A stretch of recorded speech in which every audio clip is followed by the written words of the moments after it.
A voice like rain on an old tin roof brings stories alive with a soothing truth. In pages he weaves a world so light. The stars lean close to kiss the night. His voice lulls hearts in restless mind, lost in tales where dreams unwind. The book feather reads as shadows rise. His words are calm as lullabies.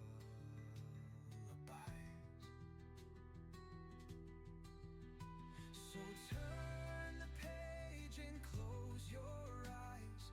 Float where the quiet whispers lie. Across the oceans the story's tide.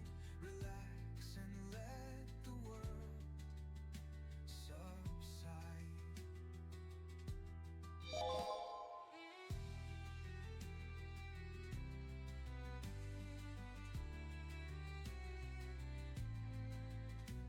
A thousand accents the moonlight bends, in words no borders, no distance ends.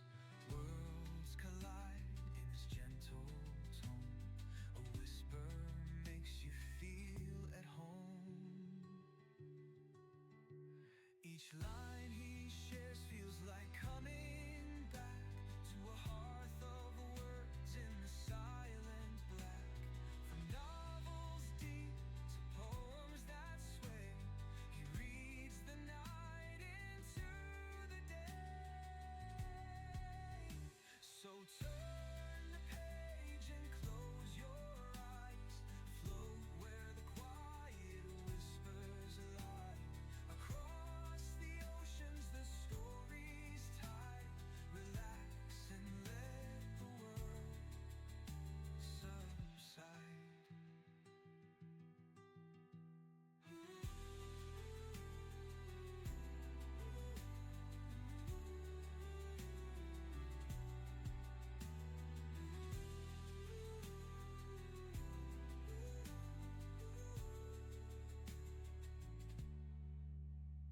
A thousand accents the moonlight bends, in words no borders, no distance ends. Across the oceans the story's tide. Relax and let the world subside.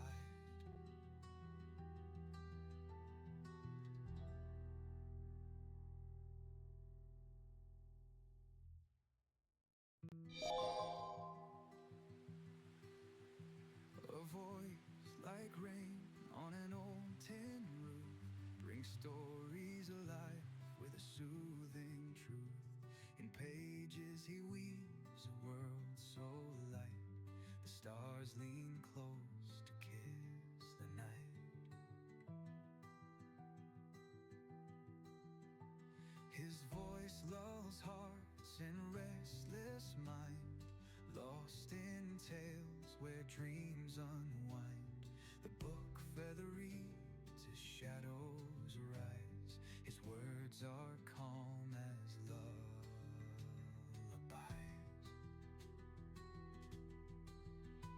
So turn the page and close your eyes.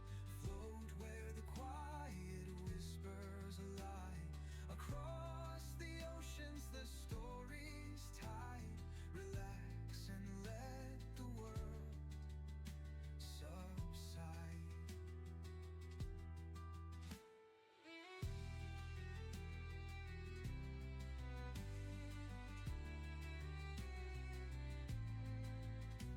A thousand accents the moonlight bends, in words no borders, no distance ends. Worlds collide in his gentle tone. A whisper makes you feel at home. Each line he shares feels like coming back to a hearth of words in the silent black. From novels deep to poems that sway, he reads the night into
ladies and gentlemen.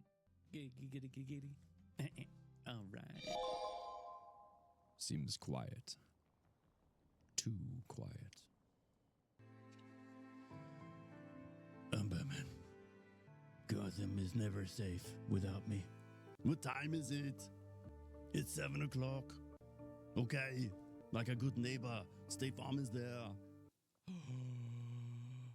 You can attach towers? Shut up. Impromptu performance this evening, which I must say was indeed a welcome distraction. Thank you, Mr. Holmes. You're very kind. This is going to be funny.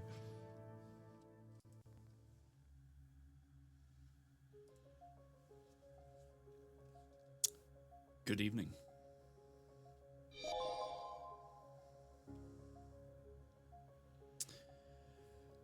Oh, boy. I gotta tell you, I'm tired today. I don't know what exactly hit me, but I am feeling it. I don't like it. Make it to stop. Oh, boy. Allie, it's good to see you. Oh. Stump Papa, enjoy this final week. For the quarter, at least. Do you have an exam to take soon? Or maybe not? Why is this so far over? There we go. That's a little better. Oh, man. Every time, start yawning. It's ridiculous. I'm gonna have to break into the tea a little bit sooner. A little bit sooner.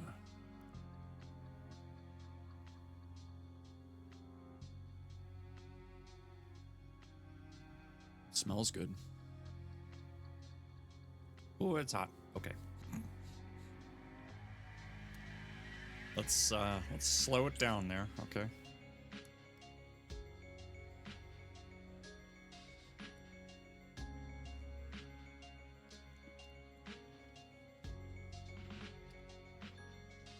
First sip feels like gold. Liquid gold, man. It's wonderful. It's absolutely wonderful. Puzzle.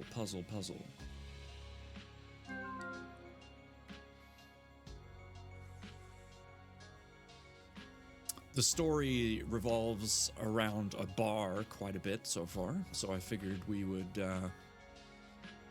put a bar in the puzzle. It's obviously not the same bar. This one's the Temple Bar.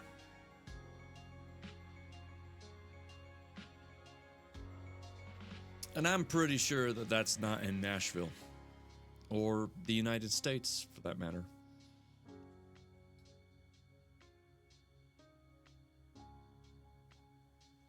I guess we'll find out if anyone finishes it, but... Oh, gosh. I am so sorry. I am just... Like, I took a short nap before coming down here to get ready. Maybe that was a bad idea. I don't know. It was supposed to help, damn it. Oh well. Whatever. It is what it is. It is Tuesday. It is reading day. Page 124. Oh gosh. You know what? We're just gonna move over.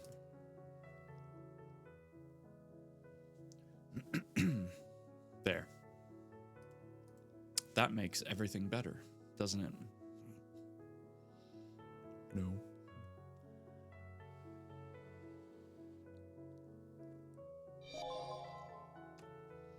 I'll tell you what doesn't help is that it's been rainy, stormy, and just cloud covered the entire day, which I knew was going to happen. It wasn't like wasn't a shock or anything. But I could literally just curl up and go to sleep. Hi, Kay. Oh. I am so sorry.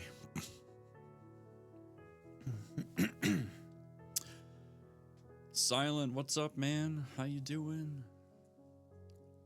All right, well, it's been a great stream. Thanks everyone for coming. We're gonna go to sleep now. All good? Glad to hear it. Glad to hear it. Blah.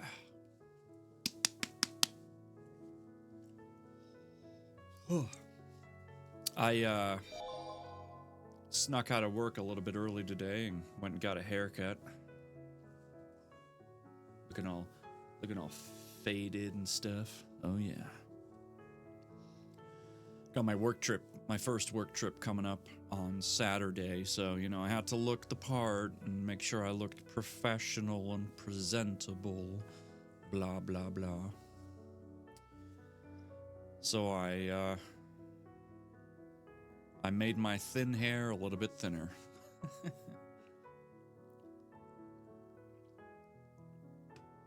It's a pretty warm day, looking good with a new cut. Thank you. Thank you. It was like 90, 92 here yesterday, but it's only like 74 right now, which is a really good temperature, but it's been raining on and off all day. Before I came downstairs to get ready, I just stood at the back slider looking out into the backyard, and it was just pouring, but at the same time, I couldn't help but just feel relaxed, you know?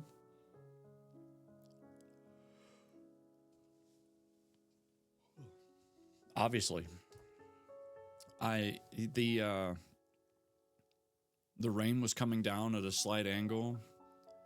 It was steady.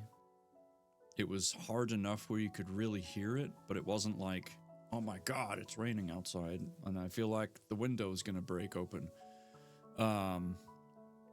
So yeah, it was just this nice, firm rain. Yeah. It's weird. It's weird how we sometimes appreciate those kinds of things. But all it's done is made me want to sleep. Maybe we should have a sleeping stream. Hi, cat. How are you? Should have a napping stream. We wouldn't get a lot of... Here. I'm just gonna sit in my box and watch the stream, if that's okay. That is okay. It's very okay. We wouldn't get a lot read, though, if we just took a nap, so... Womp. I'm lurking now. Alan, thank you for the lurk. I'm gonna do it even if it isn't okay. I can't stop you. I can't stop you. And I completely understand if you do.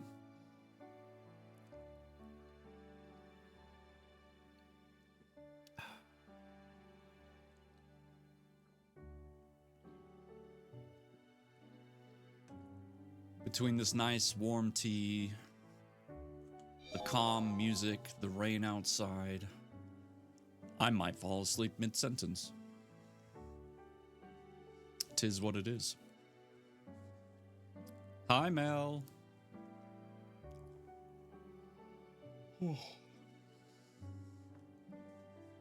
Renato, I have managed to weigh a rainbow. Turns out it's pretty light. Ah. See what he did there? It's pretty light. It's light and it's pretty. Well done. Well done. Kudos. I'll have to try that with my kid and see if he likes that one. I think it's a great dad joke. Okay. Seriously. I'm gonna give myself a book bunk, okay? You don't even have to redeem it. I'm just gonna do it. Okay. Go.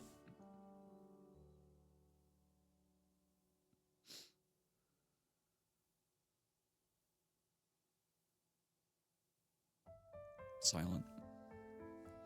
In Miami, it's been raining sideways. Here it's just at an angle. That's right. You better moan. I'm just kidding. All right, before this gets awkward, let's go ahead and jump into our book. It was 80 and sunny in PA. It was, I was saying yesterday, it was like 90s, low 90s. But today, not so much. But that's all right. That is okay. Can't always be sunshine and rainbows. Okay, we are on chapter 26, page 124. And this is Owen Lane's perspective. We're supposed to have thunderstorms on Friday. You might be getting the same system that we have now, or maybe it's a new system. I don't know, but that's what we're getting right now. It's always sunny in Philadelphia, or so I've heard. All right. Oh, so sorry. I am so sorry. I'm sorry. I have Windows. I think we have the same system. Mm-hmm. Just full of them tonight. I like it. All right, thanks for being here. Sit back, relax.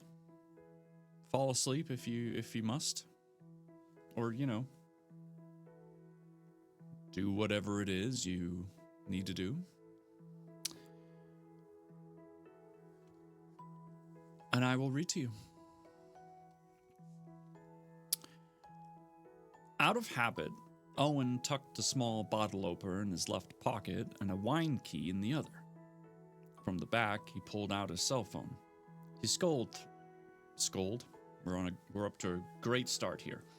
He scrolled through his texts and scowled. Trouble in paradise? Toby asked as he hefted in 2 buckets of ice, handing one off to Owen. That's the 5th time you've checked your phone since we arrived. Owen stuck his phone back in his pocket and dumped his pail in the bin. He didn't correct Toby, but it was more like the 10th since he'd gotten up this morning. And it was only 10:30. I just get antsy when my mom picks up the dog. He's usually very well behaved for her, but I still worry. That was only partially true. Yes, he was concerned for his mother, and now having Dylan's dog for one day, or how having Dylan's dog for one day would affect her. He was never sure how she would react. Some days, having him eased the loss of his brother, and other times it didn't. But today, his mom wasn't the only thing on his mind. It was Ava.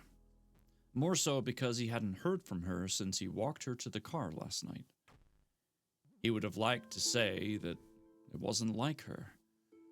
But really, how did he know? He had only just met her.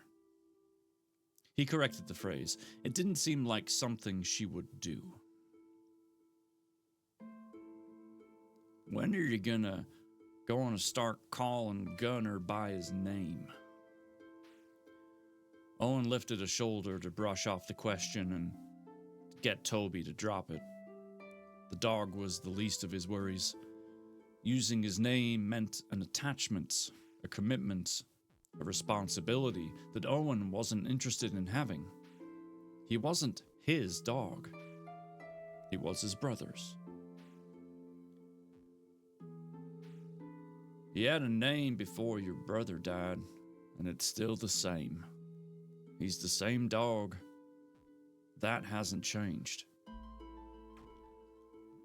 No, his owner has, Owen said coldly. You liked him once upon a time. Why can't you like him now?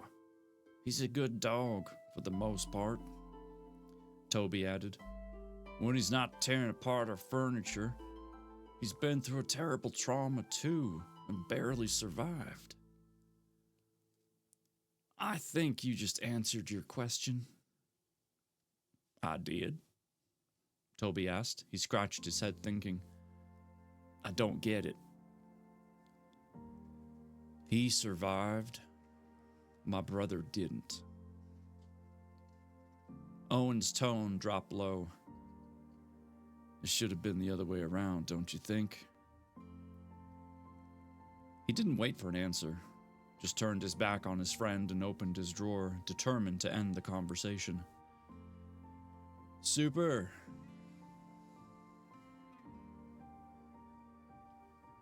Have you put out any of those fires up north yet?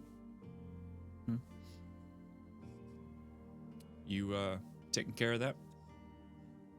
With your garden hose, perhaps? No? Okay. Just checking. Just thought I'd ask. Just in case.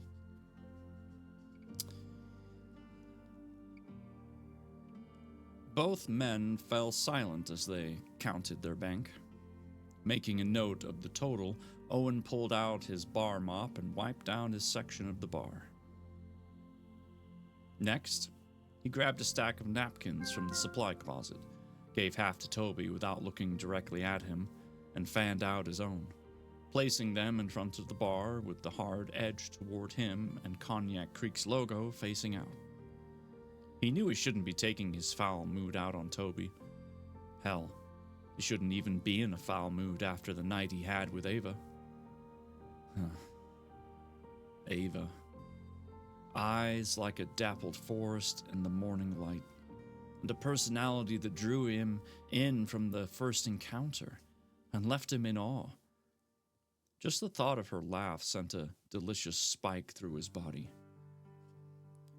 Forcing his mind to focus on work, he examined the bottles in his well and reviewed the mental list to ensure that they were in order. Vodka, gin, rum, he recited. Triple sec, tequila, bourbon, scotch. The gang's all here. Mine too, Toby commented cheerfully, clearly not letting Owen's gruffness get to him. The rum is almost empty. Why is the rum gone? Toby asked in his best pirate voice. Mind handing me a fresh bottle from the stash? Without comment, Owen pulled a bottle and handed it to his friend. He dipped into the kitchen, brought out a fruit tray, grabbed a small cutting board and a knife, and started preparing limes. He made a line down the middle, slicing it in half, then made a small slit on the inside and proceeded to cut the large lime into 10 pieces. The steady rhythm of it allowed his mind to wander again. Why did it bother him so much that he hadn't heard from Ava, or that Toby was right about the dog? Both thoughts twisted and turned in his mind until they were wrapped up as one, almost interchangeable. But the image of Ava standing next to her car in that long green sundress after he'd kissed her goodnight shone through. There was no competition. That image of Ava was etched into his mind. He had only known her for 3 days. 3 days. They had no commitment to each other. But, like it or not, there had been an instant connection. Something so different and foreign to him that it kept him slightly off kilter when she was around. She somehow managed to get under his skin and sink into his bones, his very being. He wasn't used to that. but he wanted it. All of it.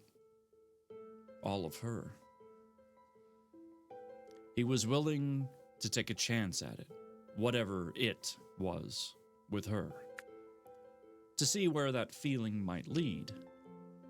He had even let her come up on stage and sing with him in the band on day number 2. He never did that. It's a pretty big step, actually, from someone that's been in a band. That's not kind of a usual thing. Especially when he wasn't sure of her level of talent, her capability, or if Stella was still in the building. He couldn't imagine what she would have done to him and had the whole thing been a flop. He shuddered to think of it. When he realized how talented Ava was, that voice like silk sliding over the melody, intertwining with his like pure magic, he offered to let her come out and sing with them some other time. That wasn't like him either. Even before Laura. And now what? Was she ghosting him? He hadn't seen that coming. Last night had been... what was the word he was looking for? Special? No, that wasn't enough. Completely unexpected was more like it. And Ava had been captivating. He hadn't expected to kiss her at the bar, but damn if it hadn't been a near perfect kiss until the waitress had interrupted. Or again on the street outside Luke Bryan's under the neon sign. Even better. Then he had gone and done it a third time, pressing her against the car, making the kiss even deeper and more infectious than the two before.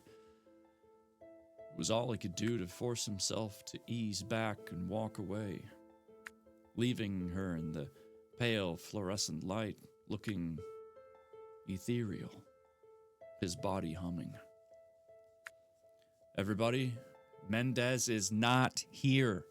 Shh. Mendez is not here. Thank you for letting me know you're not here. I was worried there.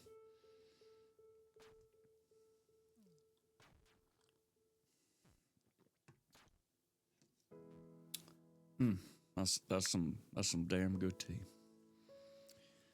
He shook himself, refocusing his attention. He concentrated on finishing the limes. Then he moved on to the lemons and repeated the process on half the batch. The other half he turned, cutting off the ends and producing lemon wheels. He finished off his fruit prep by shaving off slices of oranges. He filled his garnish tray, placing cherries, olives, limes, lemons, and orange slices in all the slots. He felt his cell phone vibrate in his back pocket, and his pulse spiked. Maybe it was her. He washed and dried his hands before he pulled out his phone. It made no sense to seem too eager. He tapped the screen to light it up. Well? Toby asked. Well, what? Did she text? Who? Owen asked carefully. Miss Iowa State. Honk, noise, noise, noise, honk. Honk. Hi, Gemma. Wrong stream. I'm just kidding. How are ya? I wonder if you did the commands too close together.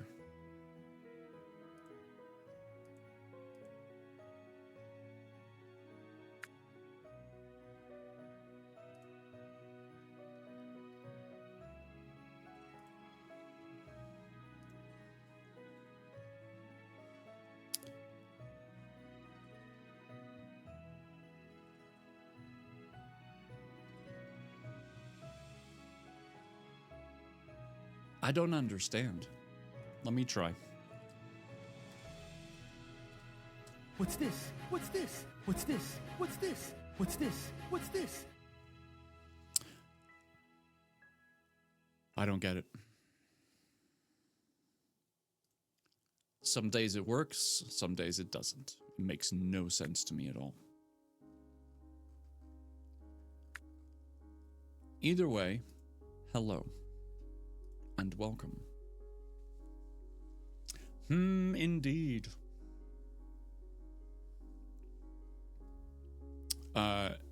Nice try, Super. What makes you think I'm checking to see if it's her? Owen asked, a little perturbed that his friend knew him so well. Before Saturday, you hardly ever checked your phone. Not since. Toby didn't finish the thought. Instead, he let the comment trail off. And now you check it every 10 minutes. That's not true. But he knew it was. Is it her? Toby asked again, leaning over to take a look. Owen shrugged him off. Do you mind? He stepped back, checked the new text, and outwardly deflated. No, it's my mom. She's taking the dog for a walk. Toby nodded knowingly. Good. They will both enjoy that. Listen, he said, leaning against the bar. I'm sure Ava will text or call. She didn't seem like the type of person who would just blow you off. That's the impression I had, but it's only been a few hours. She's got a lot happening right now, just moving in, new roommate, her mom leaving, and starting a new job. She's probably overwhelmed. Toby reasoned. Did she say she was working today? Yes, she did. See, she probably just woke up late, running behind and unable to text you. I hadn't thought of it like that. Owen contemplated his friend for a moment. Huh. What? Toby asked. Who knew you could be the voice of reason? Toby tapped his head and smiled wide. I'm not just about my rockin' good looks or getting girls. I have a pretty solid head on my shoulders. You should listen to me more often. I'm not sure I'm willing to take the risk. You don't realize how much wisdom you're missing out on. Toby clapped him on the back, but seriously, give her a couple hours, maybe even the whole day. If you still haven't heard from her, then call her. You're probably right. I guess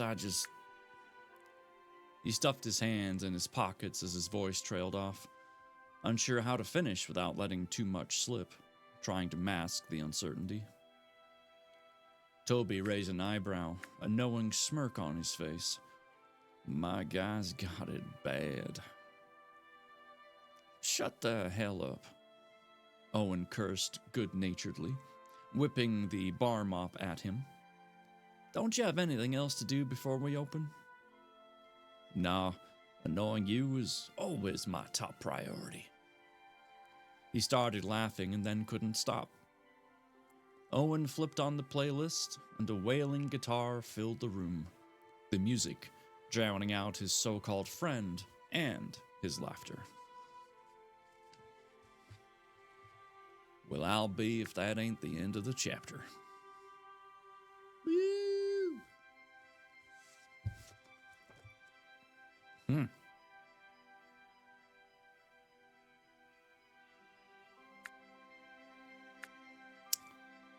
Oh boy, has Ava gone and gotten herself tracked down by a mysterious somebody? Because if you remember from the back of the book, it literally says, when Ava suddenly stops communicating, Owen is left questioning what if they shared was real or just a fleeting moment. And there's a serial killer on the loose.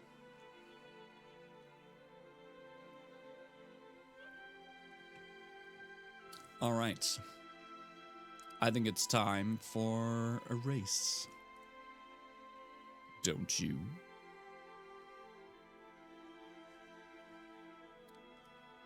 You came in like a waterfall. Wow, look at that. It's literally just filling up with water. 90 seconds on the clock. Imagine just starting immediately and then going with the water. That'd be kind of cool. Or deadly, I'm not sure. So just as a quick reminder while we're doing this, obviously there's tonight's stream because we're here, we're live. There'll be Thursday's stream as per usual. And then that'll be it for about a week. There's a chance I'll be able to stream Thursday next week, but nothing guaranteed at the moment. Because I'll be out of town. I'll be down in Louisville. Louisville, Kentucky. Yes, ma'am. No protest? Well, you can protest all you want. Unless you would like to explain to my employer why I didn't show up after they paid a crap ton of money for me to be there. You can absolutely let them know. Oh. Just mosey on down the river. Whee! Uh-oh. Okay, he's got stuck. Okay, you're stuck. So's Gemma. Oh, no. Is she gonna get out? Oh, she's trying. Oh, there she goes. Everybody just bobbing and weaving, dipping and diving.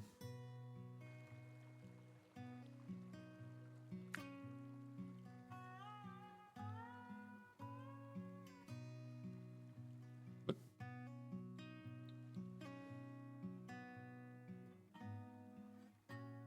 The heck am I doing? Just bouncing all over the place.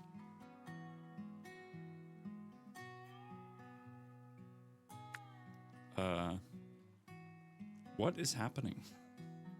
Why? I don't understand why the balls are just like randomly jumping from place to place.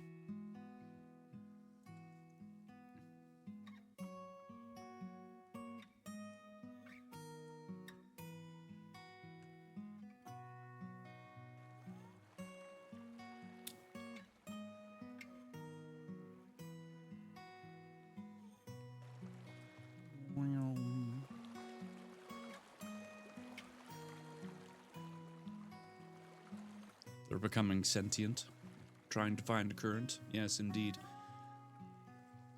Apparently, Allie and I are refusing to finish the race. We're like, no, I don't want to get out of the water. 5 more minutes, please.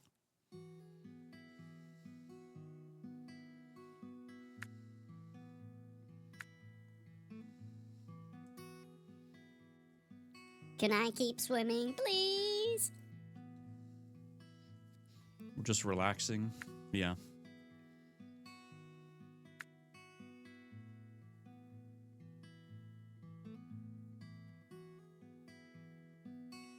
There are small arrows in the water. Oh. Apparently there was a weird fire line too. Interesting. Well done, Kay. Oh. I hear a little bit of thunder. Cat came in second. Not bad. All right.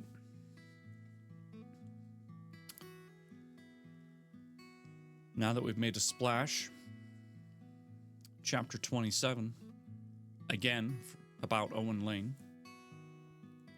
I'll tell you what. Page 130.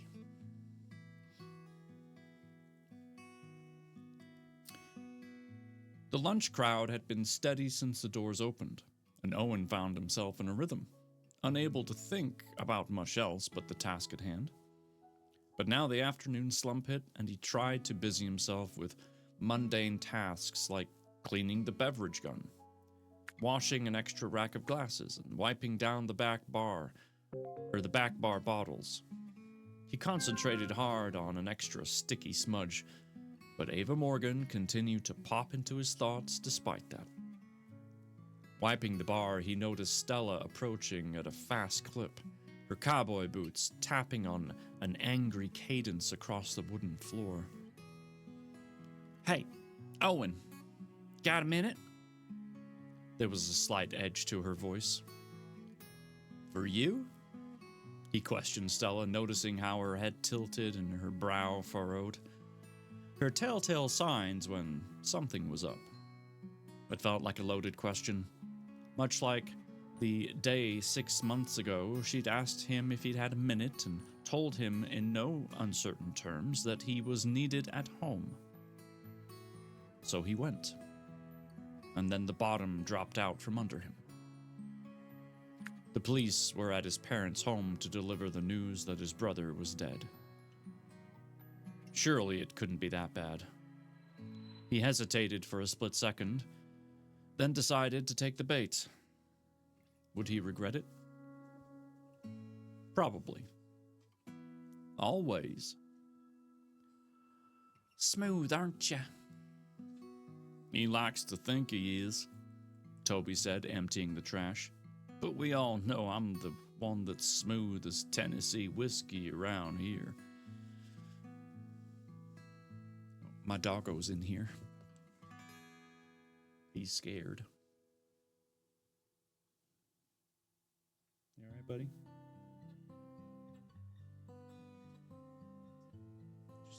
Go ahead. You all want to see my dog? The one that we actually have. Where's my camera? Want to pet that dog? No, we've always had this dog. We simply just tried getting a different one. Can I pet that dog? Let me see if I can, Oh, there we go. Arlo. Arlo. You okay, buddy? Arlo. He's scared of the lightning and the thunder. Arlo. Hey. He's like, no, I'm scared. He's 60 pounds of terrified. Yeah. He's a good boy, but the world freaks him out. Anyway, so there you go. There's a dog.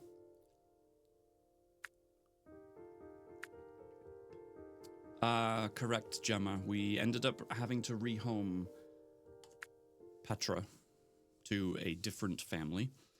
But she's doing much, much better from what I've been told. So, sad, but glad she's in a home that can do a better job with her, because we just couldn't. And she deserved, she deserved that.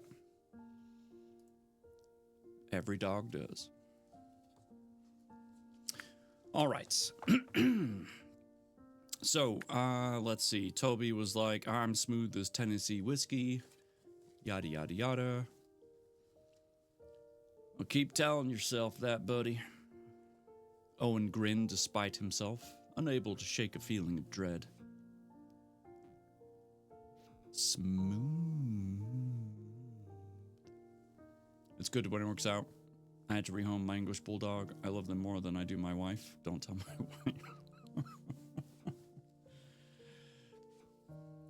Lips are sealed. Why'd you ask? She heard that? Oh, that's a bummer. Shorty! Hello. Welcome in. You made it. Looks like you made it. Welcome in. We're just, we just started another chapter, so come on in. Stella propped herself against the bar. Got someone downstairs here to see you. Oh, hold on. Book bunk. Ow. Arlo, what are you doing? Come here. It's okay. It wasn't a secret. She just hates hearing the truth. The truth sometimes hurts. You know what I mean? I get it. All right, on with the story. Oh? He cocked an eyebrow, his pulse spiked, the dread turning into a little tickle of hope, thinking of Ava. What does she look like? Oh, she's pretty. How old? Toby leaned in, curious. Are we talking cougar or barely legal? Okay, sorry, the dog does not want to stay in here.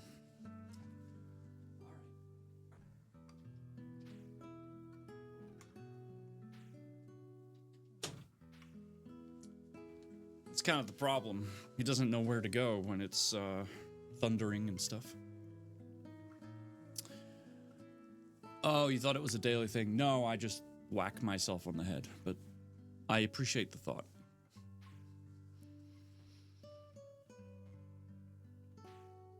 Stella ignored the comment. Rope off the second floor after you take the trash out. It's slow. We'll keep everyone downstairs. What just happened? Ah, Shorty. Thank you so much. You didn't have to do that. And why is it hidden behind that? Oy, I don't understand. Tell me why. Thank you so much for the sub. I appreciate you.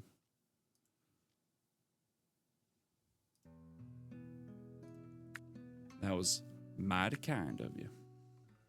I will add 1 to the Wheel of Gains,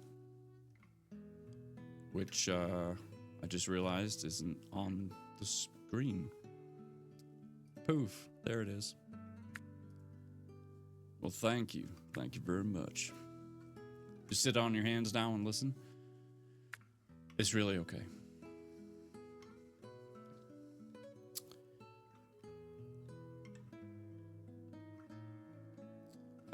Let's see. It's slow. We'll keep everyone downstairs until the evening rush. No use stretching ourselves thin, she said, directing the comment to Toby. Tossing her silky black ponytail over her shoulder, she answered the question. I would guess my age.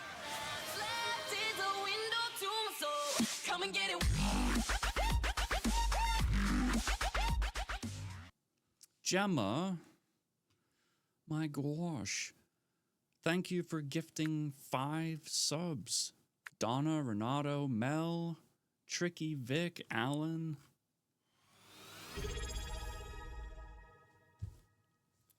Mendez, thank you for the sub. What is happening? What do you guys... I need to add 6. You guys, calm down, okay? Just calm down. You know what? I was going to wait till the end of the chapter, but we might as well just do it now. Let's get the spins, because there's a chance you might win. If I can get the right... where's the arrow? There it is. You might win a gift card. That RPG thing is also in the way, but it's fine. We all know where it is. All right, so this first spin is going to be for, gosh darn it. What? Everything is breaking today. I swear to God. Okay.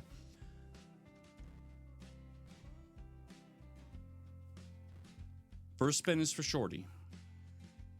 Okay. If you land on the wedge, you win the prize. Oh, close, but no cigar. Got to be on page 133. All right, now we've got 5 spins for Gemma. Gemma, you didn't have to do that, seriously. There's 1. Here comes number 2.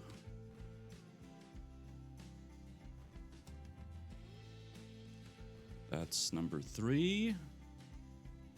Oh, Gemma, you were 1 wedge away. That was so close. Holy cow. Dang, that was close. And Mendez.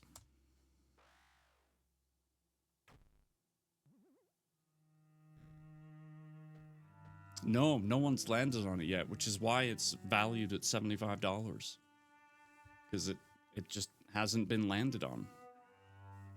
But man, that was close. Gemma, you and Purple are the only ones that have gotten 1 wedge away. Holy cow. Thank you for your generosity, folks. I really appreciate that. And you started a hype train. Completely unnecessary. But my gosh, thank you so much. And now I have more Wheel of Gainses to do. Got some workouts and whatnot. But that will have to wait. Because right now, we'll get back to the story. Thank you again. I don't deserve you. Right. Where was I? Psst, is there a Discord? So you're probably thinking of the Onyx Storm reading, right, Shorty? I actually don't have my own Discord. We read that in a streamer friends of mine. Her name is Stunt Mama. And why you gotta call me out like that? Because I know the truth. The link that you want is that. When we get back to it, we'll be inside the event chat, and it'll be on Thursday evenings. We're just waiting for some of the baseball stuff to get over with so that we can get back into it. So, should be coming up here pretty soon. But yeah, you'll just have to stay posted because I'm waiting to hear from other people. And then once I hear, I'll be passing it on to, other people. I'm just an innocent summer child for legal reasons. That is a joke. I am an adult over the 21. Okay. Phew. All right. Zayden. Let's see. Where was I? Oh, yes. She was saying I would guess my age because someone is downstairs. Thank you again for the hype train, folks. Okay, that's a pretty sweet emote. Respectfully, no. All right. Toby snickered and mouthed cougar as he hefted the trash bag, backing into the kitchen. If looks could kill, Stella was throwing daggers. The swinging door cut off his laugh in mid-howl. Really? Owen asked, surprised and disappointed. Are you sure she's asking for me? Yes. She knows your full name. Come to find out, she's the mother of the newer server I hired. Really? Owen asked, intrigued. Yeah, she started yesterday. Was good too, but didn't show today. Who does that? Stella didn't wait for his reply. damn hard to hire good help that sticks. She rolled her shoulders as if to ward off the negative vibes. Anyway, I told her I would see if you were available. I can shoo her off if you don't want to talk. The staff consistently looked out for each other when someone asked for a specific person. It always seemed innocent enough. A friend stopping by or a regular wanting to chat. But they couldn't be too sure with everything happening in Nashville. Well, how did she seem? Normal enough, but a little nervous and desperate, if you ask me. Or maybe embarrassed. I would be if my daughter didn't show up for work, Stella said with a flash of temper in her eyes and a jerk of her thumb toward the balcony. See for yourself. She's sitting at the bar waiting. She said it was very important, whatever it is. He came out from behind the second floor bar, and they walked to the railing together. Third one from the end. You tell me. Do you want me to say you just left? Or do you want to go down and see what she wants? His heart lurched. Oh, be right back. Well, I guess that means you'll talk to her. Stella called after him, which he didn't look back. See if you can find out why her daughter didn't show. Owen descended the stairs quickly, skirted the outside of the room, then cut diagonally to the bar, stopping short. Mrs. Morgan? He questioned. She spun on her stool, her eyes wide with desperation, and looked up at him, a surge of relief visibly flooding her. Oh, thank heavens it's you, she breathed, practically throwing herself at him, wrapping her arms around him in a tight, frantic hug. What are you doing here? I thought you were leaving yesterday. He eased her off, holding her in place. He lifted his brow with concern. Is everything all right? I was, but then I didn't. No. She glanced around. Is there somewhere we could talk privately for a few minutes? Thinking quickly, he gestured toward the stairs from which he had just come. This way. Upstairs, he tucked her neatly in a booth. The question of why Ava wasn't with her lay on the tip of his tongue. Can I get you anything? A glass of water, soda, or something stronger? Are you hungry? When was the last time you ate? She looked pale, and he couldn't decide if it was from lack of sleep or food. She folded her hands, rested them on the table, and he noticed them tremble. Water? Water will be fine, thank you. I'll be right back. He skirted the bar, and Stella, as she stood with her arms crossed and eyed the other woman.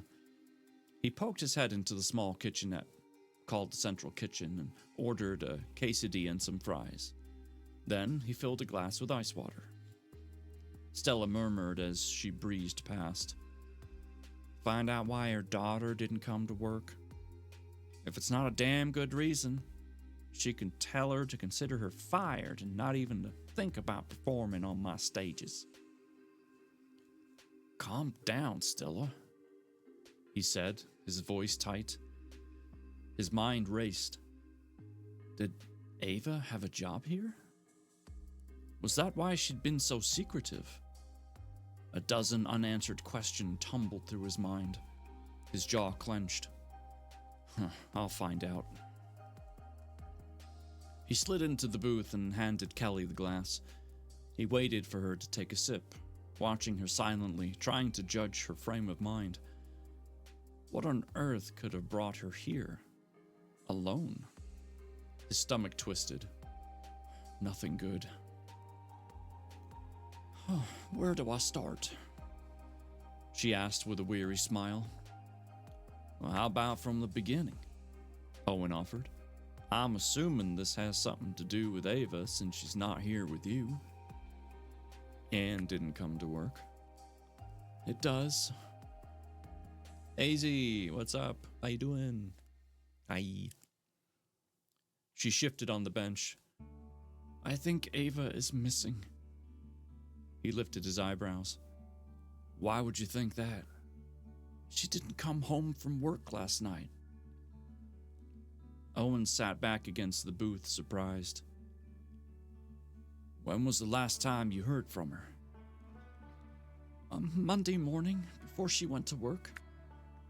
Doing good? Awesome. Glad to hear it. Really?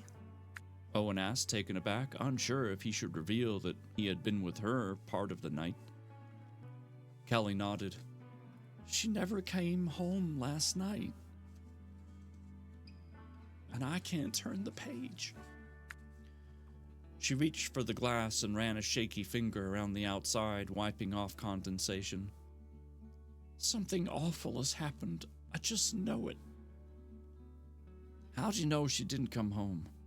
I thought you were leaving right after she went to work. That was the plan. But then there was this list.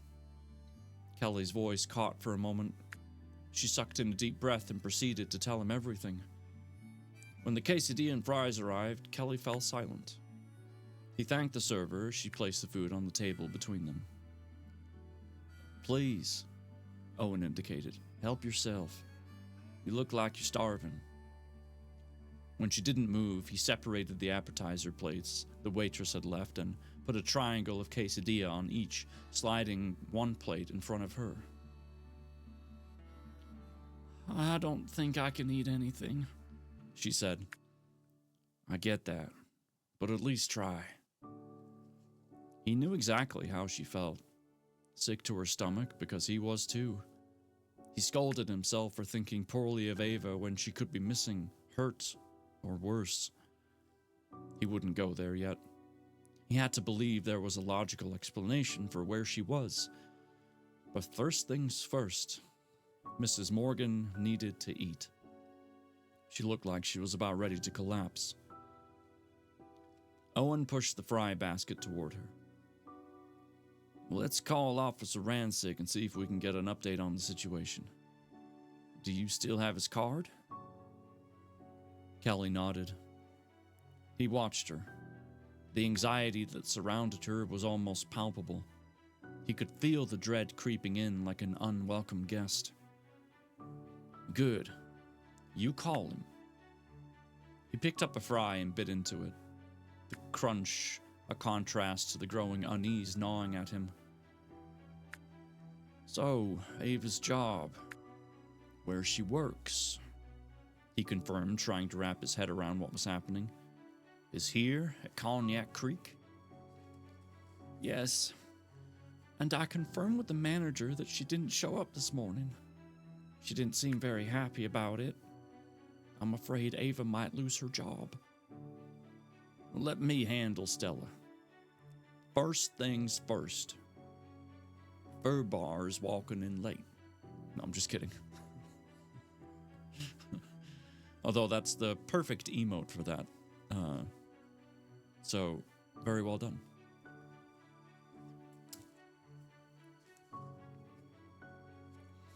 Good to see you, Furbar. First things first.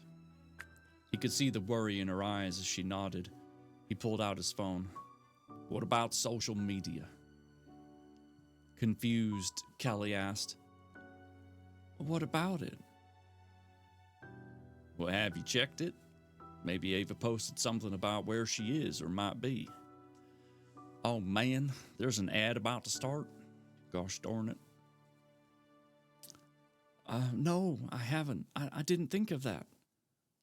Mind if I do? Of course not. All right, I'm going to pause my reading right there.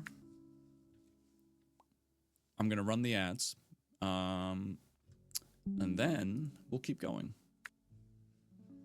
Because no one likes ads. Nobody. Not even Zayden Ryerson.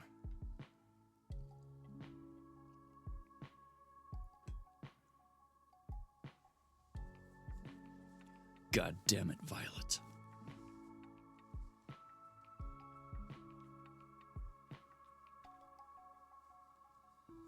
Oh, you know what I should do as well? I should spin the Wheel of Gains. And then... That was weird. Twitch just told me that my path to affiliate was complete. Thank you. It's been complete for a while now. But appreciate the heads up.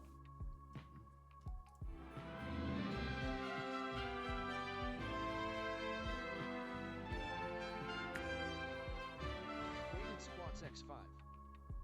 Weighted squats times 5. Let's do one more.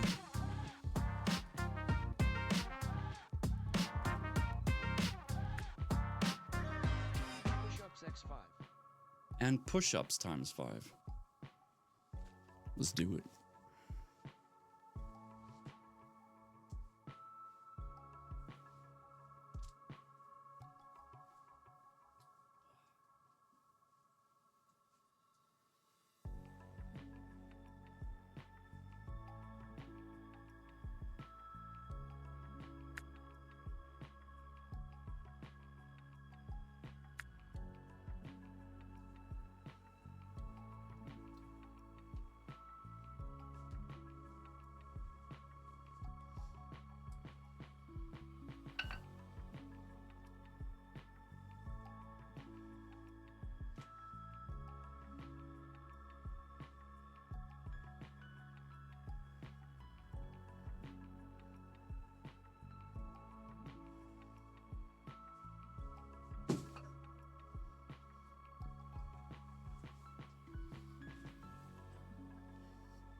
Strong.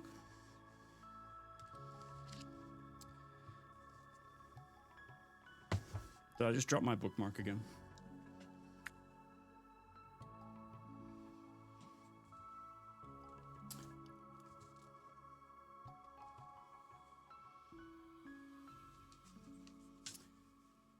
This happened last time. Nope, just kidding. It's under the keyboard. Phew. Okay. All right, ads are over. Thank you for enduring that. We shall continue the read. Okay. Owen pulled up his social media and then searched for Ava. Once he located her profile, he started scrolling.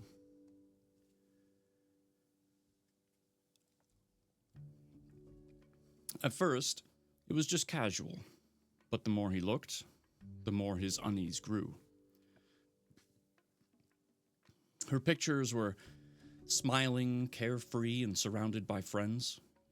He registered that she posted regularly, 2 to 3 times a day, every day, religiously. She always posted first thing in the morning. There's nothing yet today, and that was his first real clue that something was wrong. He clicked on her most recent post yesterday evening. She was on Broadway, grinning at the camera, her eyes bright. Then it hit him. She's standing at the corner of Broadway and 2nd, waiting for him. His stomach tightened. His thumb moved faster, scrolling through her feed with a growing dread that he couldn't shake. Why hadn't she posted anything today? Maybe Kelly was right. You know, the more you think about it, Owen's looking more and more like a suspect. Amlas, good evening. Good evening. Welcome in. Yes.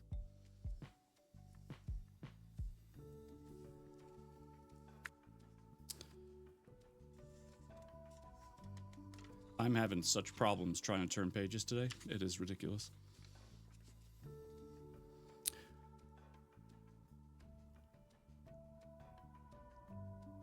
A wave of panic surged through him as the silence in her feed screamed out at him.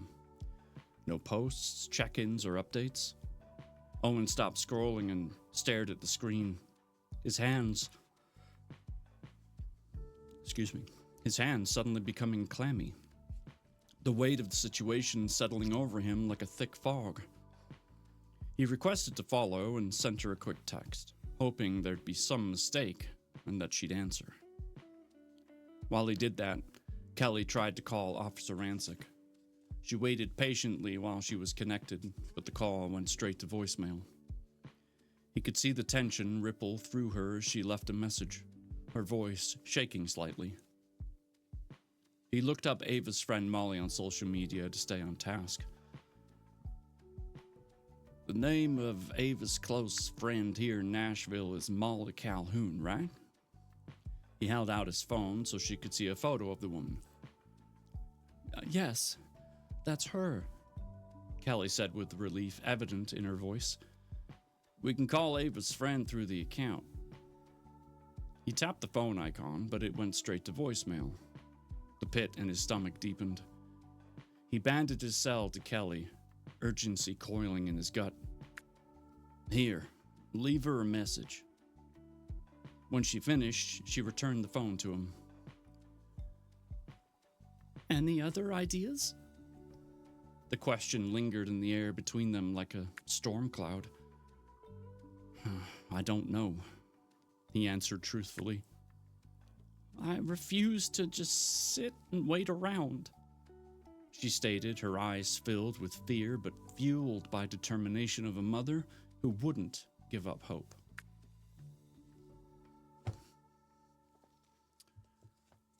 Now it's the end of the chapter. Oh boy. Where is Ava? Oh, where is Ava? We don't know, we don't know, we don't know, we don't know. But there's some thunder. All right, we did the waterfall. Let's do this lab-looking thing. Looks quite the magnanimous marble race. VeggieTales are the best. I figured someone would recognize that. Or wait, we did this one the other day. I totally forgot. Oh well, at least I know there's an ending. Join! 90 seconds on the clock. Exclamation point play.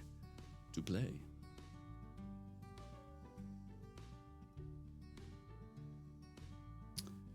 Just get rid of that. So how's everybody doing?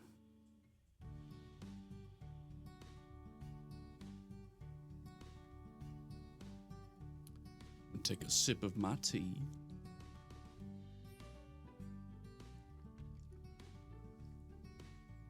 Also gonna do a couple of shouties. Gemma, how's married life? Do you have your first fight yet? Just kidding, don't answer that. I thought that was Doctor Who Cup at first. Not quite. Yeah. I'm mentally preparing to do battle tomorrow for a Switch 2. Oh. Yes, it is blue.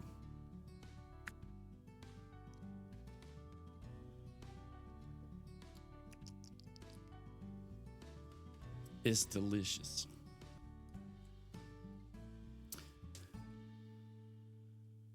Don't hurt yourself or anybody else trying to get that Switch 2, okay, Hazy? It's not worth it. It'll be junk in the end. You know what I mean? What kind of tea? It is a black tea, very specifically like an English breakfast style, with milk and sugar. Because that's the way that British people drink their tea. Oh no, I'm just too old for midnight release shenanigans, but I'm gonna try anyway. Well, you know what? I wish you luck. It's good tea. It is. It's the only one I drink.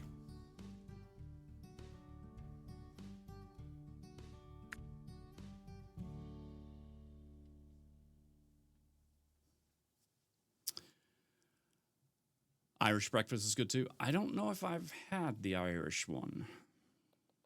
Yeah, I can't say for sure.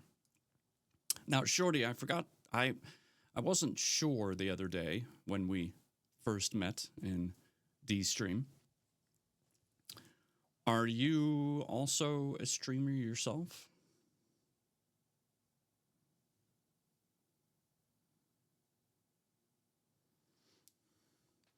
We drink orange Pico. What? Think that's just a Canadian thing. I have no idea what you're talking about.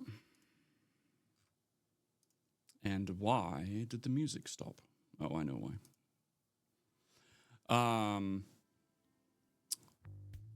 Never heard of it. Yesterday, and yep, you do. All right, well, let's see if we can get a clip, shall we?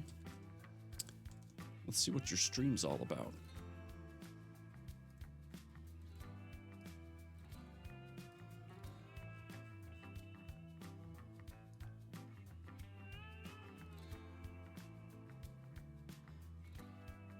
You're scared?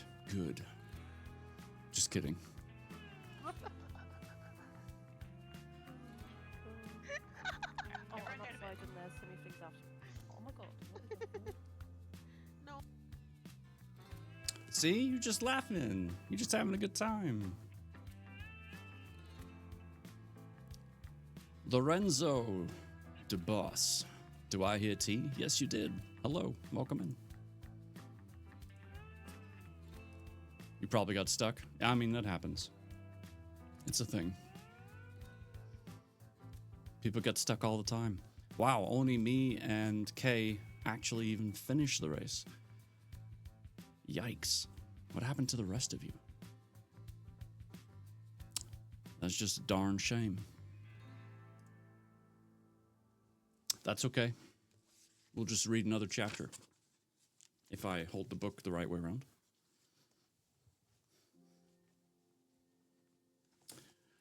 All right. Chapter 28 is about Ava. So I guess we're going to find out what happened. Or at least I hope we are. The important thing is I won. Yes, that is the important thing. Congratulations to you. Very well deserved. Clap, clap. Golf clap. Golf clap. All right, let's see what happened to Ava. Slowly, ever so slowly, she came into consciousness. Her head throbbed, her mouth was a desert, her tongue like sandpaper. Her eyes felt gritty and dry as if filled with dust.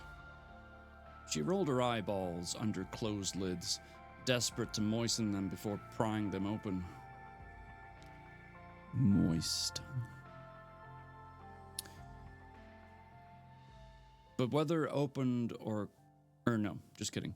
Taking a breath, she blinked and little by little opened her eyes. But whether open or closed, the darkness enveloped, I did it again.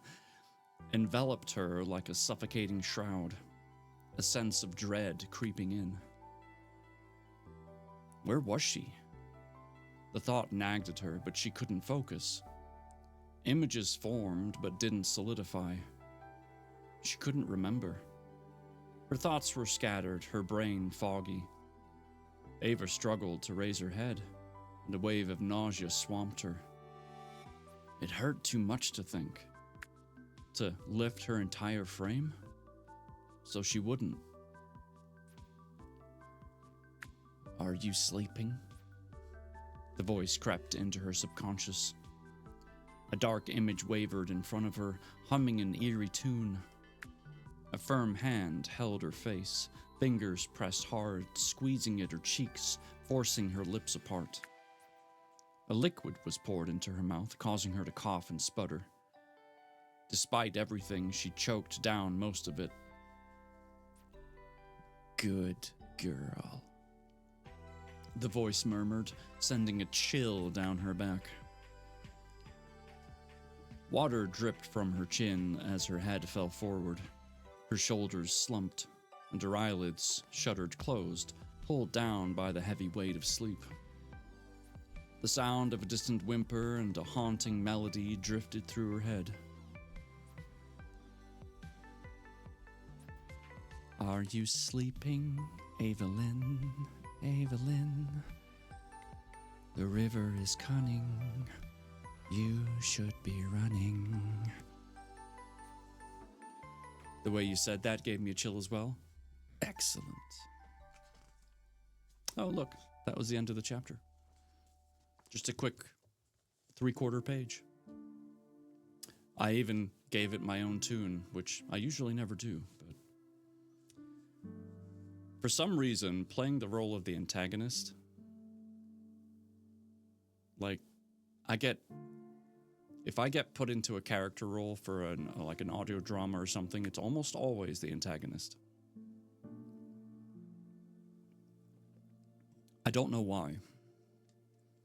So I'm just kind of accepting the fact that even though I would like to think of myself as the good guy, no, I have to play the bad guy. I have to be the villain.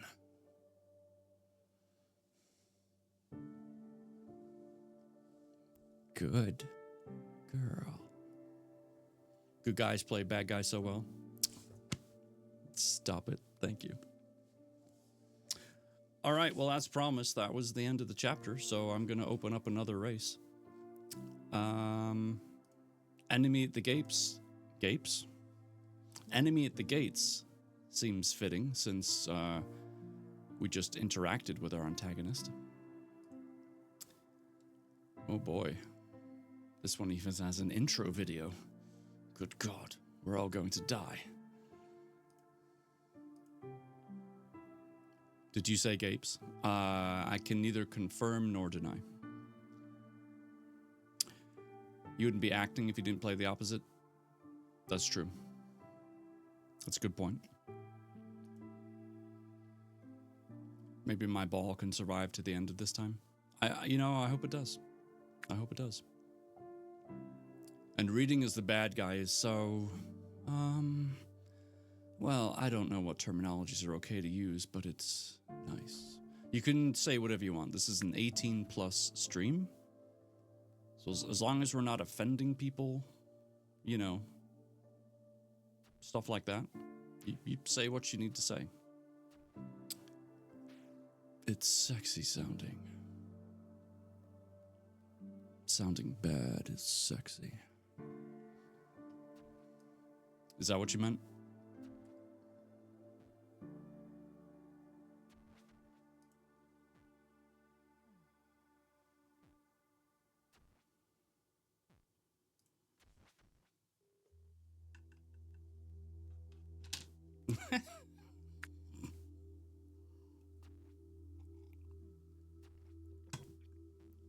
Atkinson loves reading spicy books.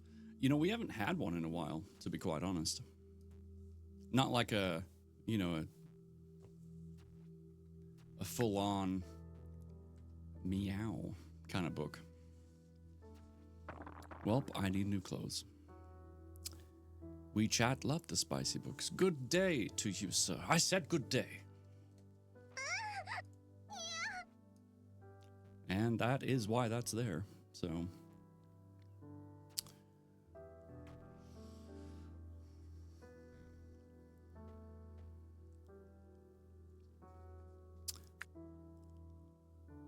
I think you need to reach out to the writers. Perhaps. I know Kay's written some works that are, Oh! Well, we just lost Super and Mendes. Kay's written some books that have been on the, naughtier side.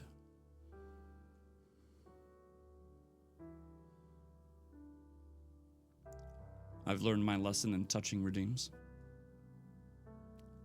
It's not what you touch, it's how you touch.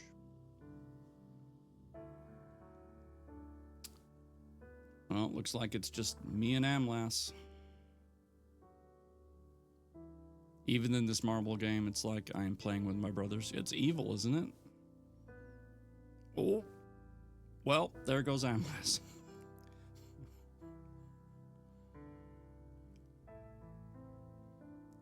That's good. Ending the day when it's crazy is the best. Let's see if I can make it. Probably not. Yes, I write spicy books, but varying degrees of spice. Indeed. Hey, look, I win. It is rigged. Haha. Very sus indeed. Kay, what is the most recent book that you've written? Can you send me a link?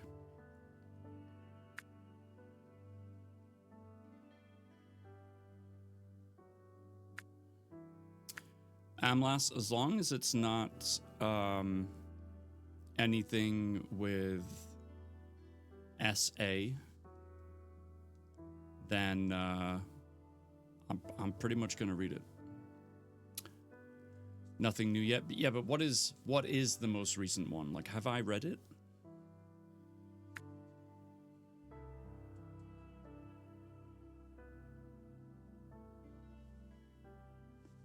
Oh, that was a good neck crack.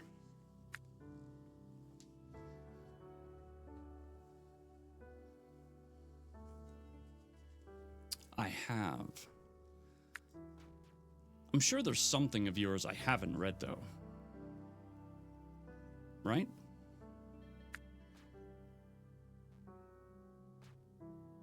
I can get some spicy to read for you.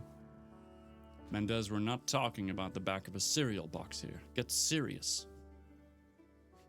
Just kidding. Yeah, I remember the werewolf books. Pax bags, I live here now. Well, welcome in. Make yourself comfortable. I'm gonna read this some more. Chapter 29. This is from Detective Wyatt Lockhart's perspective. Yes, we all remember the brownie.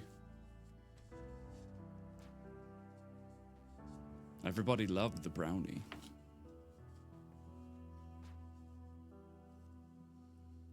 It's like there were werewolves and then there was a brownie. I got this new anime plot. Basically, there's this high school girl, except she's got huge boobs. I mean, some serious honkers. A real set of badonkers. Packing some Debon honkeros. Massive Duhun Kambanker Lulu. What? What happens next? Transfer student shows up with even bigger. That was Rebecca's book? Why did I think that was yours? Hey, Johnny. Why did I think that was your book?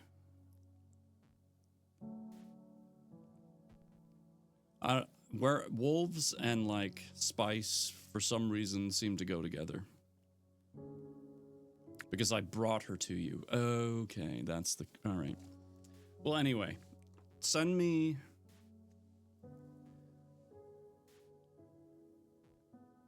Send me a link, because I want to see what I haven't read of yours.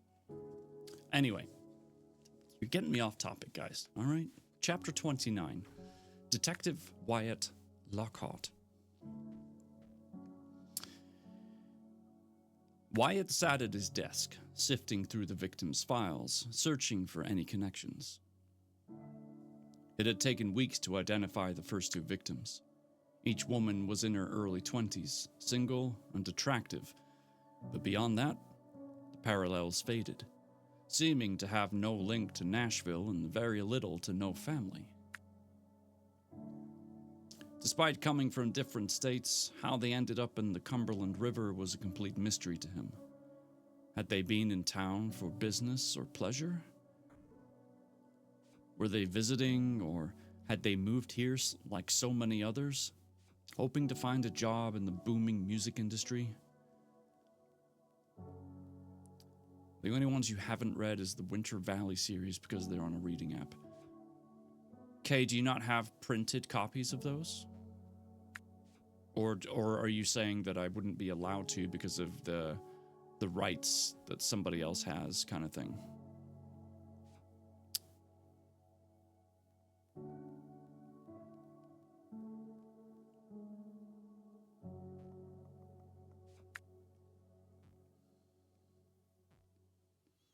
The good news about the RPG game, though, is it doesn't matter whose stream you are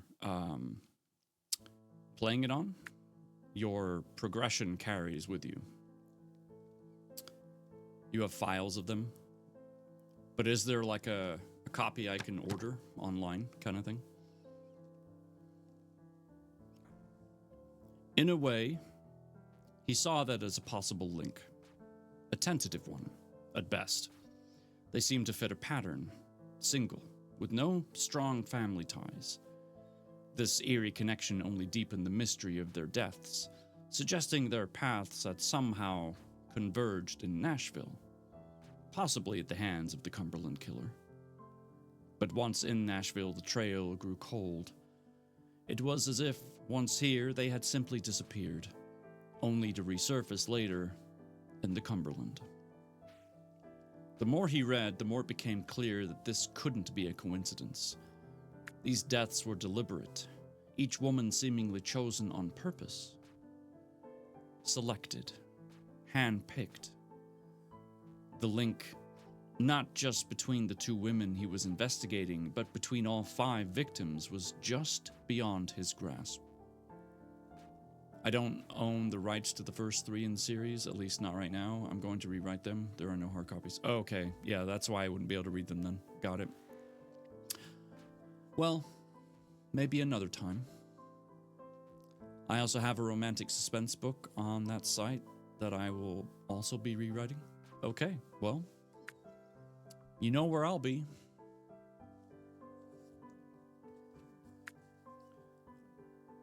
The pattern was deliberate, chosen for, he wasn't sure yet.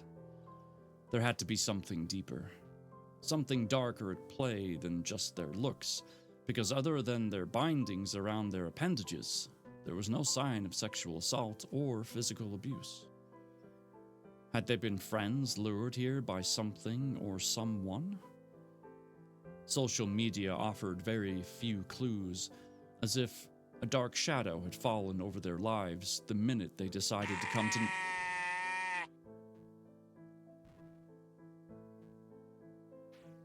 Thank you. You get republishing rights to read once they're done. Yes, that sounds good.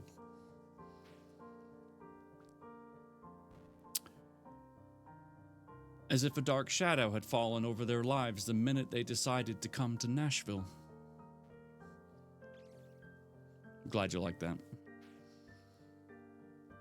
It was as though they had been erased, vanishing for the last weeks, only to reappear when pulled from the river. What chilling secrets lay hidden in those days? What unspeakable experiences haunted their final hours? His mind was on an endless loop. Wyatt tossed the latest folder onto his desk and rubbed his tired eyes, feeling the weight of the day pressing down on him. It was time for a break. He leaned back, stretching his tired muscles, and glanced at the clock. It was past 10, and the department was vacant except for a few people. He knew he should go home, but nothing of importance was there. Just a messy townhouse and an empty bed. Not very tempting. He glanced at the folders, decided to give it another hour, and then call it quits for the night. He grabbed his empty coffee cup and headed out for a fresh cup. As he passed through the lobby, voices snagged his attention from the reception area. My daughter is missing. Surely someone else in this precinct knows something or can help me besides him. Ma'am, I'm sorry, no one else is aware of the situation. Something about the urgency in the woman's tone pulled him in. He hesitated, instinctively drawn to the scene unfolding just beyond the corner. He paused, hoping he wouldn't regret getting involved. Excuse me, Officer Dewar? Is there something I can help you with? He asked, keeping himself partially hidden behind the wall, reluctant to engage with the situation fully. The files on his desk were calling his name. The young rookie turned to him with a frazzled smile. Yes, sir. Her voice lowered as she stepped away from the counter. They insist on speaking to Officer Rancic, but he's gone home for the day. Wyatt inhaled deeply, then let it out in a huff. Always Rancic. Give me the short of their situation. The woman's daughter never came home from work Monday night. She called 911 and Rancic was the responding officer, but hasn't followed up with her. Has her daughter returned home? No, she hasn't, Officer Dewar said reluctantly. Wyatt furrowed his brow. Did you check the dispatcher's reports? No, sir, I haven't had a chance to yet. He nodded, knowing full well that the rookie was in over her head. Let me see if I can get to the bottom of this. He rounded the corner and took in the man quickly with his well-trained eye. Late 20s, Cognac Creek logo on his black polo. He looked familiar, but he couldn't place him just yet. His eyes flicked to the woman, and he had an instant recognition. The woman from the Dunkin' Donuts, mango pineapple refresher with green tea, her drink coming to him quickly. Hello again, he said as a way of greeting. I'm surprised to see you. A ghost of a smile played across her lips as she recognized him. I could say the same thing. I didn't realize you were a police officer. A detective, Wyatt corrected, making a split-second decision, he said. Why don't you come back and tell me what's happening? He held her gaze, feeling that unexpected connection. Without taking his eyes off her, he addressed the rookie. Dewar, if you could please buzz them through. Yes, sir. They were let in, and Wyatt waited for them in the hallway. I'm sorry we haven't officially met. I'm Detective Lockhart. Kelly Morgan? And this, Kelly indicated the man beside her, is Owen Lane. They shook hands. Lane? Wyatt questioned. You're Officer Dylan Lane's brother. Owen held his gaze. Yes, sir. Wyatt could see the resemblance, remembered a brief encounter with him at the funeral, and had spoken to him several times on the phone. Again, I'm sorry for your loss. I can't say it enough.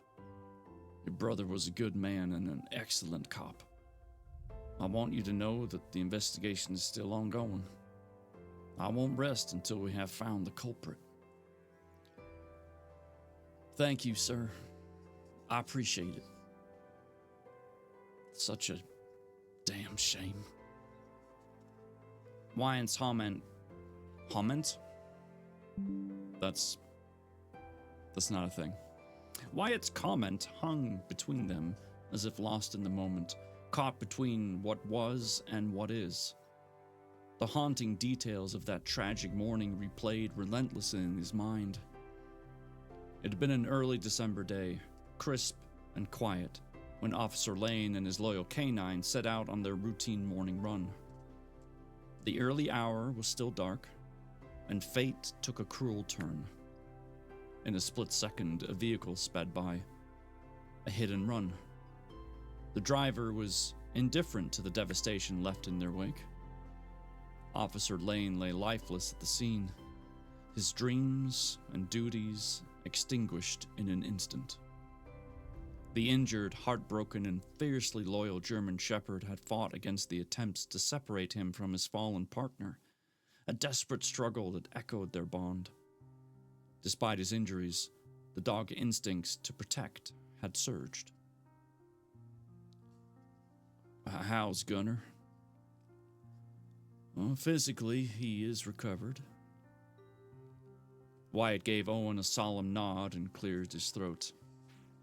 I was, just about to get some coffee. Would either of you like a cup or a bottle of water? No, thank you, Kelly said. I'm good, Owen offered. Wyatt escorted them down the hall. Let's go to the conference room. He indicated the large table and chairs. Make yourself comfortable. They sat together at the far end of the expansive table, the tension in the room palpable. He placed his empty cup on the table and then settled into the chair opposite, his curiosity piqued about the matter they had come in for. Why don't you tell me what's going on? Last time we spoke, you were busy checking off items on your daughter's to-do list. What's changed since then? Wyatt asked. Callie leaned forward, gripping the edge of the table like a lifeline. Her eyes reflected a mixture of determination and vulnerability. She took a deep breath. The weight of what she was about to say pressed down on her, and began to unravel the details that had brought them there. Why don't you go and get some rest? Wyatt offered, taking in Kelly. You look exhausted. I am, but I don't really want to go back to the apartment alone. I understand, but you need some sleep, Wyatt said. You'll feel better and think clearer. Maybe remember something Ava said before all this happened. She folded her hands and dropped them in her lap. I guess you're right. I just feel so helpless. Right now, everything seems like a horrible dream. I'm afraid if I go to sleep and wake back up to this nightmare, He placed his hand on top of hers and let the warmth spread between them. Believe me, I understand. Before she sucked him completely in and let his heart cross a line that he had spent years behind, Wyatt removed his hand. He always hated this part, when the victims' families felt disoriented and defeated, mirroring his uncertainties. He couldn't say anything to improve the empty void or the waiting. Now, the work shifted to him and his department. Even that didn't make him feel any better. Usually he liked having control and wanted to put the puzzle pieces of each case together, but the department's numbers of unsolved cases had been slowly creeping up over the past year, a constant reminder of the pressure weighing on his shoulders. And, like it or not, Purple came into chat. No, I'm just kidding. Hi, Purple. See what I did there? I put you in the story.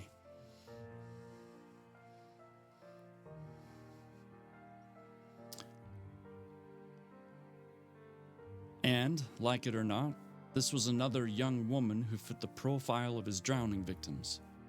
He couldn't shake the feeling that if he didn't locate Ava soon, he might find her face down in Cumberland.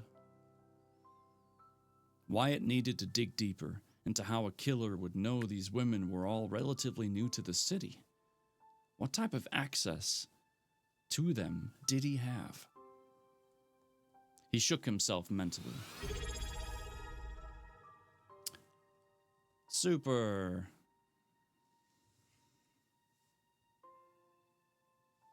Thank you, sir. Does that say 32 months? Really? Holy crap.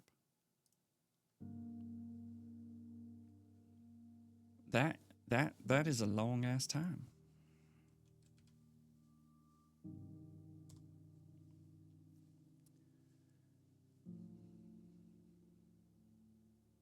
Oh, page 77. So close. Thank you, Super. For those of you that don't know, Super is part of a trio of streamers. They're also his brothers. The After Hours Broalition. I always forget the S.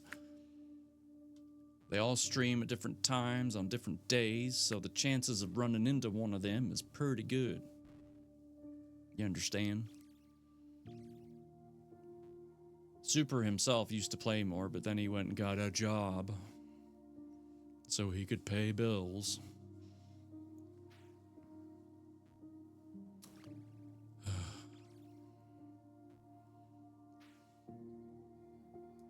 frickin' work. Without losing my spot, I'm going to see if I can do the shout out. After hours broalition.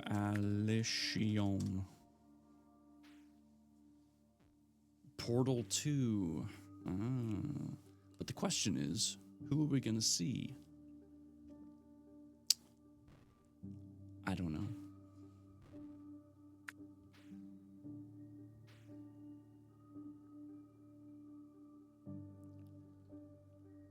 Oh, it is super. Look at that. Oh, man, I love your cat. Your cat's the best. Oh, all right. That was good. I love your cat.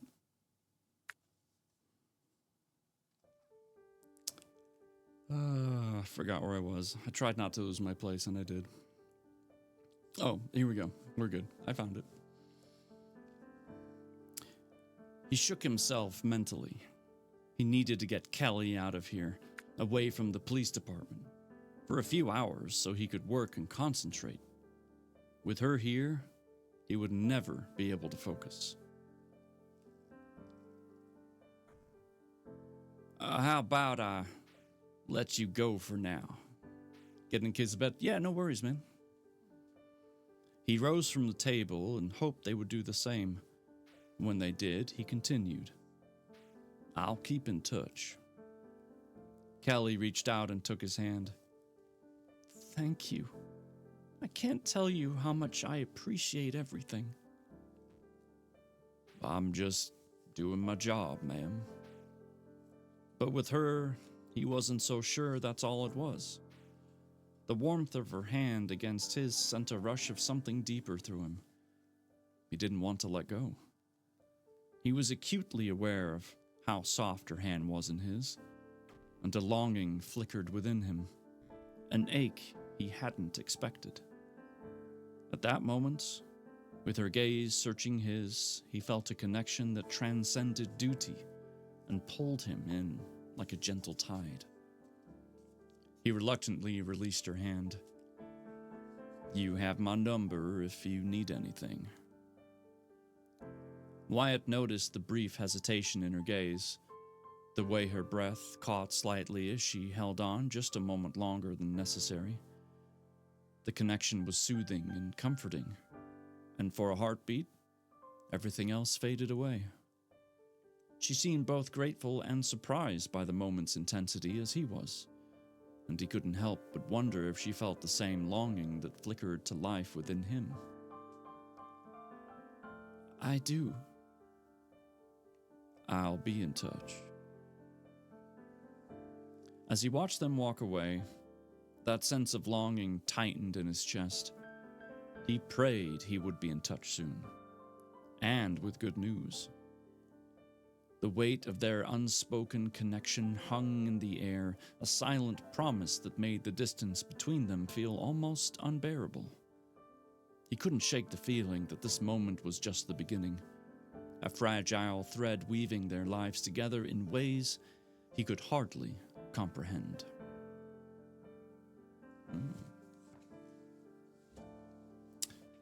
And that, ladies and gentlemen, brings us to the end of the chapter.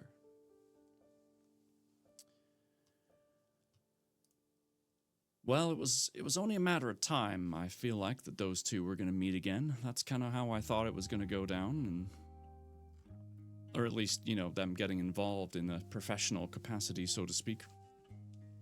If I can phrase it like that.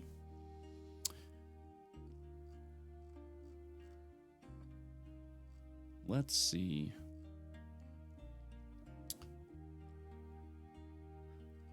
Hop, skip, and a jump, or hard landing? I don't know. I know. Love is in the air. Yep. Because between Kelly and the detective and Owen and Ava, it's just all lovey-dovey, baby.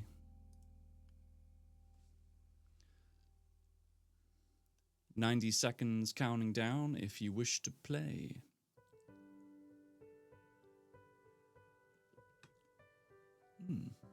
Tea.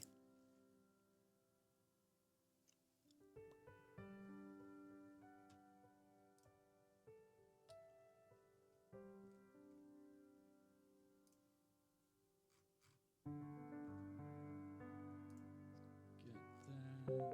Just clearing out some notifications. All right. The question is, will I have time? Yes. After this race, we're going to read one more because it's only like a page-ish. And it's from the perspective of our antagonist, whoever that might be.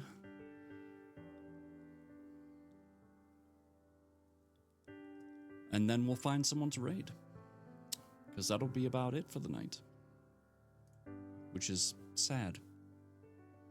In fact, while we're waiting for that, I'm going to pull up my calendar just to see what's going on, make sure that got my schedule figured out.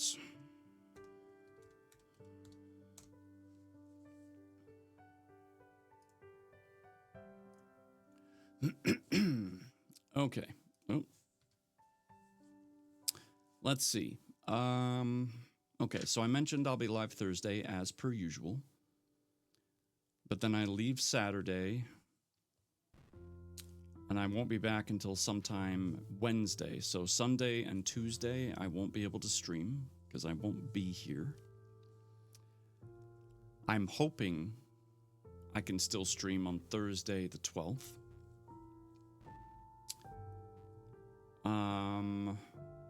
I'll be able to stream on Father's Day. But then Tuesday the 17th, I leave again. For a shorter time frame, but still, I have to leave again. So June's a kind of a funky month as far as timing goes, so I apologize.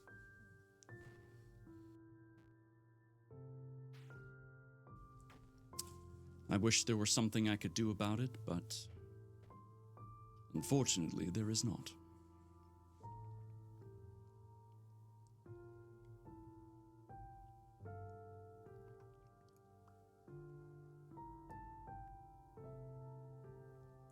So yeah, stream on Thursday, hopefully stream again the following Thursday,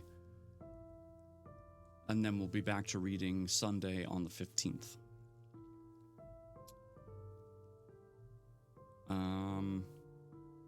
I'm hoping by Sunday the 22nd that everything will just kind of smooth out again until who knows what might be happening after that. So, apologies for the disruptions.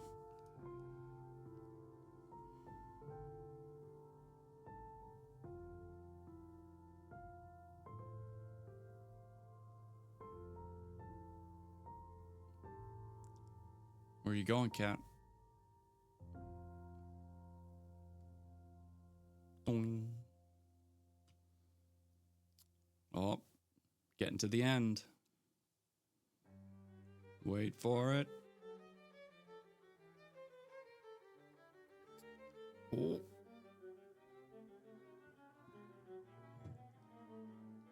There it is.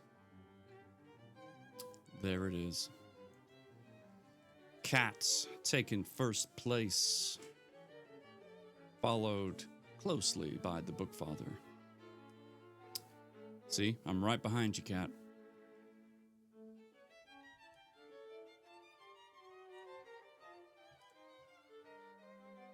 There it is. All right. Okay, let's get into chapter 30. And then we'll go say hello to a friend. Chapter 30 is on page 145. Here we go. The conscience was tricky, like a tightrope stretched over an endless chasm. On the one side, or in this case, hand, the conscience seemed simple. a steadfast compass pointing north toward right and away from wrong, directing a person toward good. But those who had spent long enough walking a thin line hovering between good and evil, chased by their own demons, knew that the voice of reason whispered quietly and was easily ignored, meaning everything could come crashing down with a single mistake. A shaky hand lifted papers, bills, and overdrafts off a cluttered desk. The numbers screamed out from the invoices like the flashing neon signs that hung in downtown Nashville. One amount larger than the next.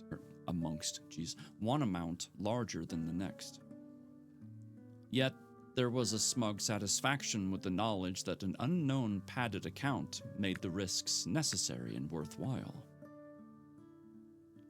The numbers weren't what kept sleep from coming.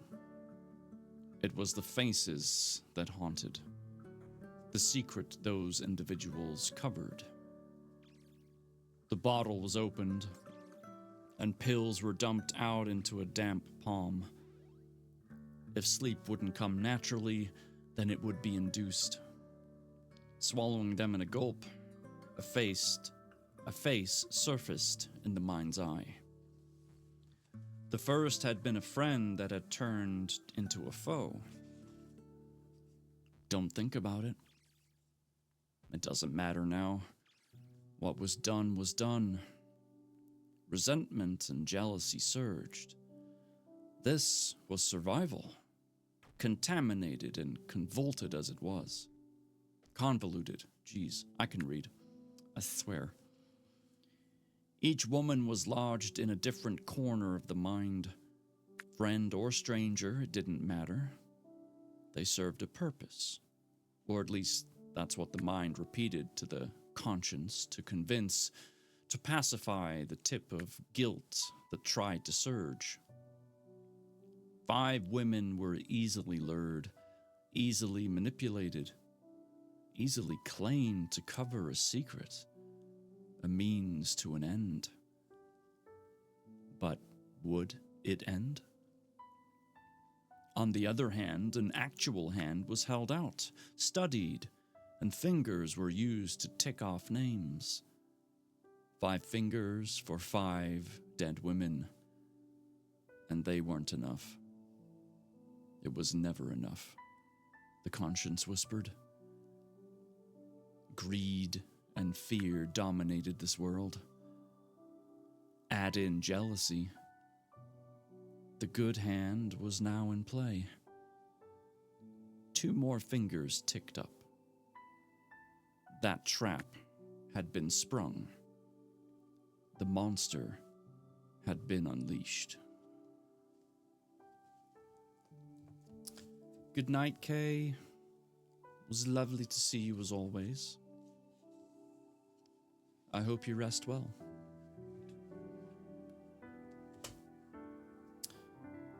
So there you go, folks. Chapters 26 through 30.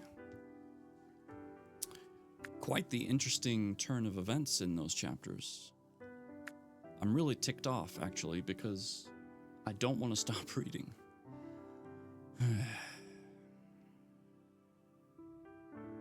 I want more. More. Why can't I have more?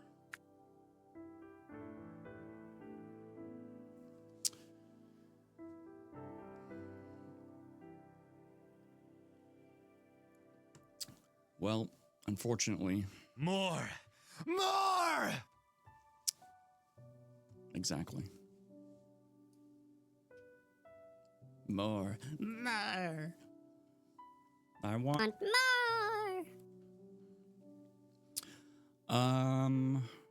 Right.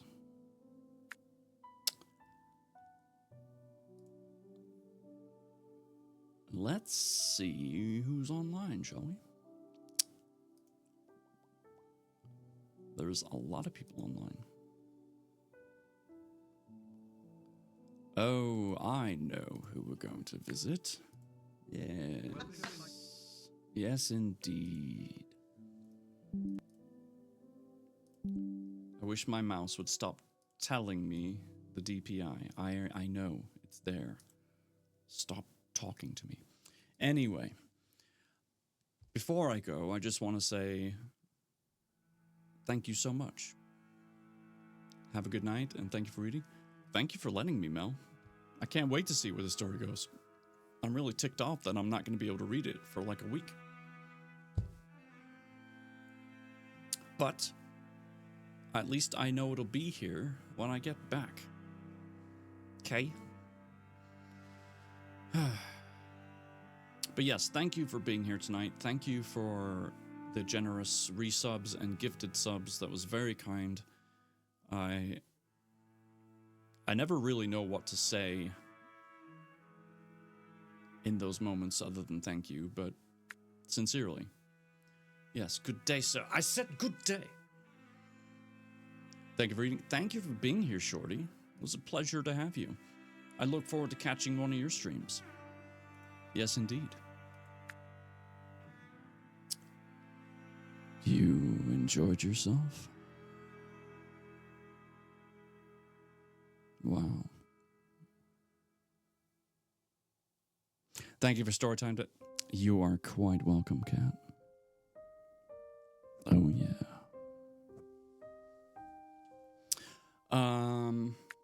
Right. Let's get the raid message. Please give that a copy. And then let's go raid our friend.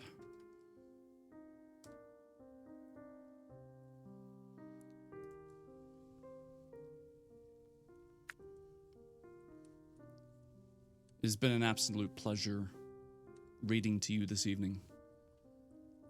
Please take care of yourselves, take care of each other, and have an amazing night.